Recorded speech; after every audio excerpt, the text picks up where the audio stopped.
జేవిడికి సంబంధించి స్క్రీన్ పైన చూపిస్తున్న విధంగా మెసేజ్‌లు అయితే వస్తున్నాయని చాలామంది కమెంట్స్ అయితే పెడుతున్నారు. ఈ టాపిక్‌కి సంబంధించి ఆల్రెడీ కొన్ని యూట్యూబ్ ఛానళ్ళలో వీడియోలు అయితే చేయడం జరిగింది. ఆ వీడియోలు చూసిన వారు ఎవరైనా ఉన్నట్లయితే ఈ వీడియో అయితే స్కిప్ చేసేయండి. జేవిడికి సంబంధించి విద్యార్థులకి ఈ విధంగా మెసేజ్‌లు అనేవి ఎందుకు వస్తున్నాయంటే, ఉదాహరణకి మీరు ఇప్పుడు థర్డ్ ఇయర్‌లో అయితే ఉన్నారు. మీరు థర్డ్ ఇయర్‌కి సంబంధించి గాని, సెకండ్ ఇయర్‌కి సంబంధించి గాని, ఫస్ట్ ఇయర్‌కి సంబంధించి గాని, ఈ సంవత్సరాలకు సంబంధించి మీకు ఇప్పటి వరకు విద్యా దీవెన ఎంత అమౌంట్ పడింది? అలాగే ఇంకా ఎంత అమౌంట్ పడాలి?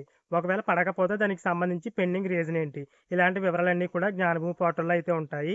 మేము పంపిన లింక్ పైన క్లిక్ చేసి మీరు లాగిన్ అయితే క్రియేట్ చేసుకొని, ఒకవేళ ఆల్రెడీ లాగిన్ ఉన్నట్లయితే ఆ లాగిన్ డీటెయిల్స్ అయితే ఎంటర్ చేసి అంటే యూజర్ ఐడీ, పాస్వర్డ్ ఎంటర్ చేసి ఆ జ్ఞానభూమి పోర్టల్‌లో లాగిన్ అవ్వడం ద్వారా మీరు ఇప్పటి వరకు ఏదైతే విద్యా దీవెనకి సంబంధించి అమౌంట్ పడిందో ఆ వివరాలన్నీ తెలుసుకోవచ్చు.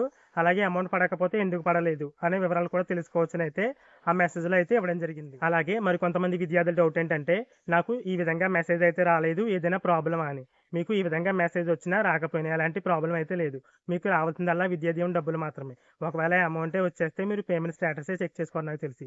కాబట్టి ఈ విధంగా మెసేజ్ వచ్చినా రాకపోయినా ఎలాంటి ప్రాబ్లమ్ అయితే లేదు. ఇక విద్యా దీవెన అమౌంట్ వచ్చేసి కొన్ని రోజులకు ఒకసారి ఈ అమౌంట్‌లు అయితే పడుతున్నాయి కాబట్టి వెయిట్ చేయండి. అందరికీ కూడా త్వరలోనే జమ అవుతాయి.